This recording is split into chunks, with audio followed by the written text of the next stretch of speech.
వస్తే సంపద సృష్టి ఇది ఎలా సాధ్యం అంటే రియల్ ఎస్టేట్ ధరలు పెరుగుతాయి అనేటటువంటి మాట మాట్లాడుతూ ఉంటారు. అది నిజమయ్యింది. ఇప్పుడు దేశవ్యాప్తంగా ద్వితీయ శ్రేణి నగరాల్లో ఇళ్ల ధరలు గణనీయంగా పెరుగుతున్నట్టు ప్రాప్ ఈక్విటీ ఏదైతే రియల్ ఎస్టేట్కి సంబంధించినటువంటి కన్సల్టెన్సీ ఏజెన్సీ చెప్తే దీంట్లో 30 ద్వితీయ శ్రేణి నగరాల్లో రియల్ ఎస్టేట్ ధరలను ఈ సంస్థ పరిశీలించింది.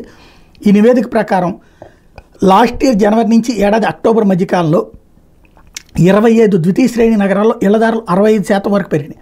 అదే సమయంలో 5 నగరాల్లో ధరలు తగ్గినాయి. ధరలు బాగా పెరిగినటువంటి నగరాల్లో జయపుర 65% పెరిగితే ఆగ్రా 59% పెరిగింది. ఆ తర్వాత హయ్యెస్ట్ ఉంది గుంటూరు 51% పెరిగినాయి. గుంటూరు నగరంలో ఏది ఆస్తుల విలువలు అంటే real estate value. Mangaluru 41%, Chandigarh 34%.